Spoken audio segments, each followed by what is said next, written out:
Hello, ladies and gentlemen. Well, Notification volume set to my 0%. video I just tried to make screwed up. So, since I don't have the ability to edit, I'm just going to make another one. All right. So, today we're doing a tasting, sniffing, telling you about the story of a wonderful bourbon I found called Old Grandad here.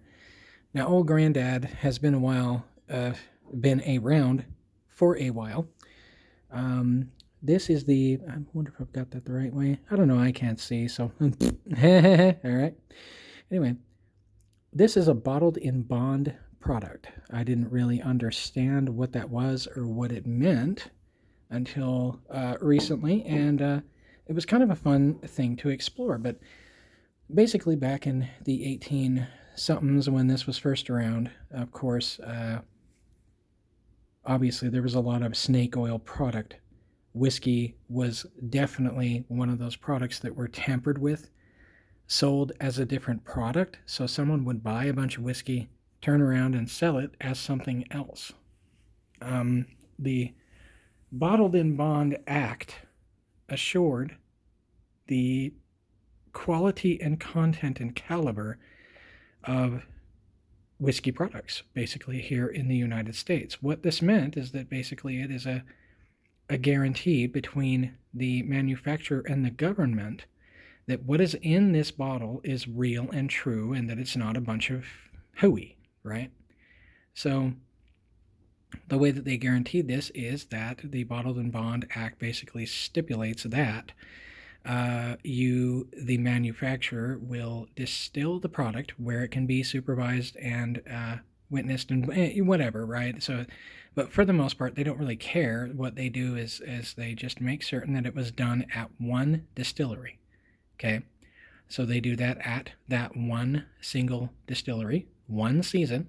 So it is only one season distilled. It's not sent over through multiple seasons of distilling. Okay, so according to the act, you cannot do that. Furthermore, once it is casked, okay, in other words, put in a barrel, that barrel is moved to a bonded warehouse, much like things in your, like things in customs, okay, that move through customs are put into bonded warehouses to guarantee what is in that crate stays in that crate and was what it was originally when it hit that warehouse, okay? Pardon me. So, this is amazing, okay? What it means is there is a guarantee on what is in this bottle, okay? And that is nice because it means you know what's in it. Now, back in the day, this was very important because, you pick up a whiskey and someone had laced it with laudanum and filled it 3/4 of the way with water and then turned around and sold it to you. And this is why this was done, to ensure that bottles produced in bond were not tampered with. So if you went to buy whiskey, everybody eventually started buying in bond. Why? Because you were guaranteed that what was in your bottle was what was originally distilled at the manufacturer.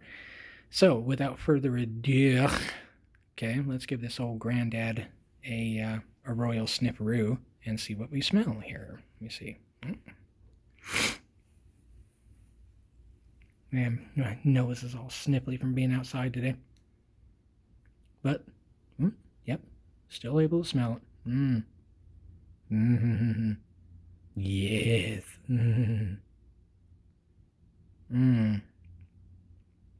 Right off the bat, what I'm going to say is that the alcohol has, because, of course you smell the alcohol usually right off the bat. With this product, I'll tell you right now, for 100 proof, okay, the part of the Bottled in Bond Act means it's 50% alcohol. It has to be 100 proof, okay, by the Bottled in Bond Act. For 100 proof bourbon, Wi-Fi network available. Open this Wi-Fi is network available. absolutely insane good smelling. And it's not, like sending into convulsions because of the sheer amount of alcohol in it. It's a very pleasant nose, very pleasant nose. What I love about bourbons and whiskeys is a story. What is this telling me? This is telling me, obviously, a bourbon is whiskey stored in a bourbon barrel. I mean, a bourbon barrel. whiskey that has been stored in a cognac barrel. Okay, so that is what gives bourbon a different flavor than whiskey. It's all whiskey, right? But it's been stored in a cognac barrel in order to give it a different flavor. So this is telling me vanilla. It is telling me a story of cardamom. It is telling me oak, most certainly. Obviously, it's a whiskey. Um, just a deep, sweet oak. Also, a bit of that sweet smell is obviously some corn. Um, And the more I sniff this, it opens up. It really does. You start to get rye. Start to smell that rye. It's got to be a pretty all right rye mash that they used. But I'm also getting just the slightest little tingle of malted barley in the background. Just a beautiful, beautiful nose. Again, that really tells me a story, and that's the point of a bourbon or a whiskey is what story is it telling you? What is this saying to you? And the smell is an amazing, amazing story in and of itself. And if you look at it, I mean, the color is just a gorgeous, gorgeous color there, and you get a bit of those what you would expect out of the color. You get a strong butterscotch presence, very butterscotch smelling.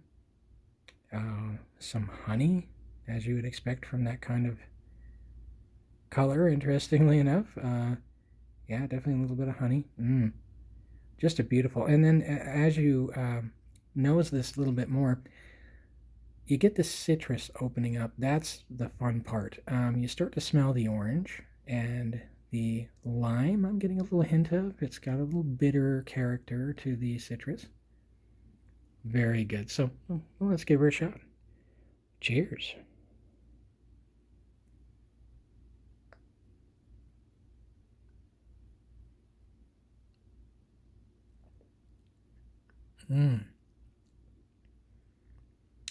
Oh yeah. Now that's got a bit of the sting associated with the alcohol content, but I'll be honest with you right now.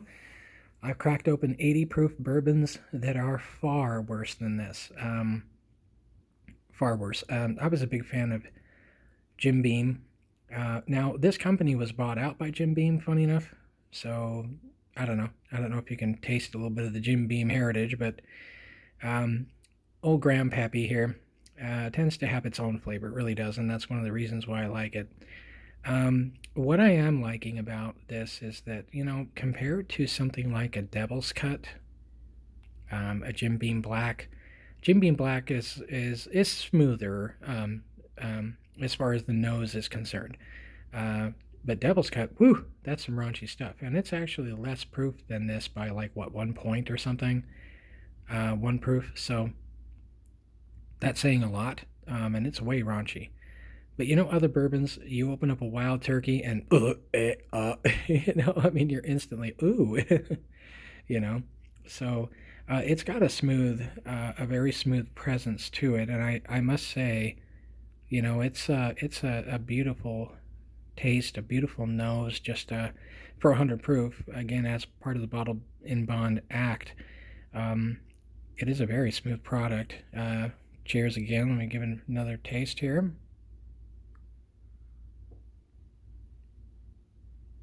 Oh yeah. Oh, as Grandpa Sudbury used to say. Oh, kind of funny. He had this whole thing too, and I'll show you here. Whenever Grandpa Sudbury would do it, it'd be I don't know if you saw me there very well. I can't see myself. So anyway, that's lovely.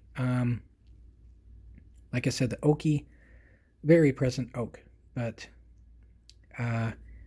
you get an instant syrupy, thick kind of a butterscotch, maybe even little hints of hints, pardon me, hints of cinnamon. Like I said, cardamom are kind of lower back there flavors. The malted barley is kind of a backstage flavor. There, but not as present. But very nice. Vanilla, a little bit of almost a caramel sort of thing going on overall, but very nice. I like it. And, you could water this down. It's still going to be good. You could water it down to 80 proof, water it down to 60 proof, and you're going to be fine. It's a great, wonderful bourbon. And, I would highly recommend this. Go get it off the shelf. Give it a try.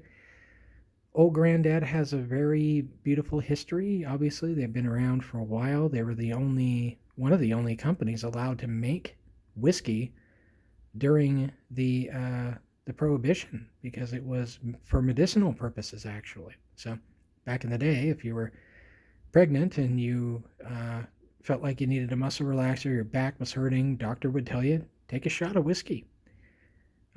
So they would prescribe a pint of Old Grandad to you during the Prohibition. So, kind of an neat little sort of a thing to entertain you with, a little history. But anyway, I love this product. Give it a try. I think you'll enjoy it. It is definitely something that tells you a story. And any whiskey, any bourbon should be something that, when consumed, tells you a story. It should be a story you share with others. Hey, come check out this story with me. You know what I mean? It definitely is a social bourbon and something that should be shared and enjoyed. I really love it. I personally like the flavors, and you could water that down, but you're going to lose something when you start putting water in there, because water has its own characteristics. I like the story the way it is, but it's up to you. Water it down, enjoy it. Maybe just have it with some ice, but very good. Thank you so much for watching. It's been Super Blind Man, and hey, keep exploring. Stop button.